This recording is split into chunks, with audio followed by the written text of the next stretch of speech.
ఓం నమో భగవతే రుద్రాయ. దమయంతి మంత్రం. ఈ మంత్రంతో ఖచ్చితంగా భార్యాభర్తల మధ్య ఉన్నటువంటి సమస్యలు అనేటటువంటివి ఖచ్చితంగా తగ్గుముఖం పడతాయి. అయితే మనకి పురాణాలలో నల దమయంతి కథలు అనేకమైనటువంటివి ఉంటాయి. దమయంతి సాధారణంగా పతివ్రత శిరోమణి. అయితే ఈ యొక్క మంత్ర జపం అనేటటువంటిది భార్య లేదా భర్త ఎవరైనా సరే జపించవచ్చును. ఇది చాలా సూక్ష్మంగా అద్భుతమైనటువంటి ఫలితాలని ఇచ్చేటటువంటి మంత్రం. సాధారణంగా భార్యాభర్తల మధ్య అనేకమైనటువంటి సమస్యలు ఉంటాయి. ఆర్థిక పరమైనటువంటి సమస్య అయి ఉండొచ్చు, లేదా వారిద్దరి మధ్య ఒకరంటే ఒకరికి అహంకారంతో వారు మాట్లాడేటటువంటి మాటల ద్వారా ఒకరంటే ఒకరికి నచ్చకపోవచ్చు. ఒకరి మాట ఒకరికి గౌరవంగా లేకపోవడము, ఒకరి మాట ఒకరికి గిట్టకపోవడము, వారిద్దరి మధ్య ప్రేమ అనేటటువంటిది లేకపోవడము, అలాగే ఎడబాటుగా ఉండడము, వారి మధ్య ఎటువంటి సౌఖ్యము లేకుండా ఇబ్బంది పడుతూ ఉండడం, ఇటువంటి సమస్యలన్నీ కూడా ఈ దమయంతి మంత్రంతో ఖచ్చితంగా మనకి తగ్గుముఖం పడతాయి. అయితే ఈ మంత్ర జపం అనేటటువంటిది చేసుకున్న వెంటనే ఫలితాలు త్వరగా రావాలి అని ఆశించకుండా ఖచ్చితంగా ఒకరంటే ఒకరికి ప్రేమాభిమానాలు కలగాలి, అలాగే ఒకరంటే ఒకరికి ఇష్టం కలగాలి. ఒకరిని విడిచి మరొకరు ఉండలేక ఇద్దరూ కూడా ఒక్కటై జీవిస్తూ ఉండాలి. భార్యాభర్తలు ఇద్దరూ కూడా 63 సంఖ్యలా ఉండాలి.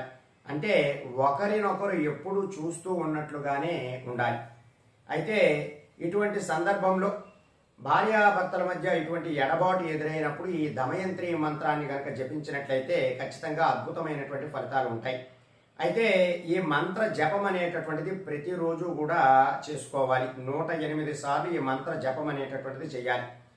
ప్రధానంగా 21 రోజులు గనక ఆచరించినట్లయితే అద్భుతమైనటువంటి ఫలితాలు ఉంటాయి. అయితే ఆటంకం ఏర్పడినప్పుడు ఈ యొక్క మంత్ర జపం అనేటటువంటిది చేయకూడదు. ఆటంకం అంతా కూడా పూర్తి అయిన తరువాత ఈ మంత్ర జపము మరలా ప్రారంభించి మిగిలినటువంటి రోజులను కూడా మనం లెక్క పెట్టుకోవచ్చును. ఇది మీరు ప్రత్యేకంగా ఉదయం 4:30 నుండి 6 గంటల మధ్యలో చేయాలి. బ్రహ్మ ముహూర్త కాలంలో గనక ఈ మంత్ర జపం చేసుకున్నట్లయితే ఆ దమయంతి అమ్మవారి యొక్క అనుగ్రహం అనేటటువంటిది ఖచ్చితంగా మీకు కలుగుతుంది. ఈ నల దమయంతిలు చాలా అద్భుతమైనటువంటి జీవనం అంతా కూడా సాగించారు. భవిష్యత్తు తరాలకి వీరు ఆదర్శప్రాయం. కాబట్టి ఈ యొక్క మంత్ర జపం ద్వారా మనకి ఖచ్చితమైనటువంటి ఫలితాలు ఉంటాయి. మీరు 21 రోజుల పాటు ఈ మంత్ర జపం అనేటటువంటిది చేసుకోవాలి. ఈ 21 రోజులు కూడా ప్రతిరోజు ఉదయం 4:30 నుండి 6 గంటల మధ్యలో 108 సార్లు జపం చేసుకోవాలి. అలాగే ఒక ఆవునేతి దీపం కానీ లేదా నల్ల నువ్వులతో దీపమైనా సరే మీరు వెలిగించాలి ఈ సమయంలో. అలాగే దీనికి చందనము మాల కానీ లేదా రుద్రాక్షమాల కానీ ఉపయోగించాలి.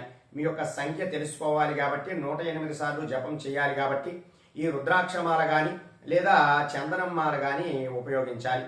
అయితే ఈ మంత్ర జపం ఎప్పుడు మొదలు పెట్టాలి? ప్రత్యేకంగా ఏ శుక్రవారం నాడైనా సరే మనకి అద్భుతమైనటువంటి ఫలితాలు ఉంటాయి. ఇంకా శుక్లపక్ష శుక్రవారం చాలా విశేషంగా ఉంటాయి కాబట్టి పౌర్ణమి ముందు ఉన్నటువంటి శుక్రవారం నాడు చాలా అద్భుతమైనటువంటి ఫలితాలను ఇస్తాయి. అలాగే పౌర్ణమి రోజు మొదలుపెట్టినా సరే మంచి ఫలితాలు అనేటటువంటివి మనకి ఉంటాయి. ఇక ఈ మంత్రం ద్వారా మీకు మీ యొక్క లైఫ్ పార్ట్నర్, మీ జీవిత భాగస్వామి మీకు దగ్గర అవ్వాలి, మీతో ప్రేమగా ఉండాలి, ఎప్పుడూ ఆనందంగా ఉండాలి, చక్కనైనటువంటి సౌఖ్యంగా ఉండాలి అనేటటువంటి ఆలోచనతోనే ఈ మంత్ర జపం అనేటటువంటిది చేయాలి.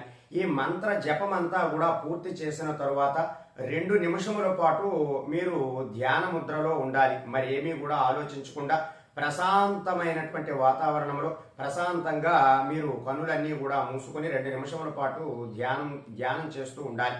అయితే ఈ మంత్ర జపము చేసేటప్పుడు మటుకు ఖచ్చితంగా తెలుపు వస్త్రము లేదా పసుపు రంగు వస్త్రాన్ని గనక ధరించి ఈ మంత్ర జపం చేసుకున్నట్లయితే అద్భుతమైనటువంటి ఫలితాలు మీకు కలుగుతాయి. అయితే ఆ మంత్రం ఏమిటి అంటే ఓం హ్రీం దమయంత్యై నమః, ఓం హ్రీం దమయంత్యై నమః, ఓం హ్రీం దమయంత్యై నమః.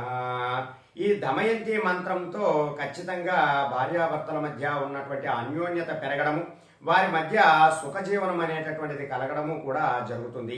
కాబట్టి ఎవరైతే ఎక్కువగా ఇబ్బంది పడుతున్నారో, భార్యాభర్తల మధ్య సమస్యలు ఎవరికైతే ఎక్కువగా ఉండి ఒకరిని ఒకరు విడిచిపెట్టి ఉండలేక ఒకరింటే ఒకరికి ప్రేమ, అభిమానము, అనురాగము కలిగే విధంగా ఉండాలి అంటే ఈ దమయంతి మంత్రం గనక ఇప్పుడు నేను చెప్పిన విధముగా ఆచరించి చేసుకున్నట్లయితే ఖచ్చితంగా మంచి ఫలితాలు అనేటటువంటివి ఉంటాయి.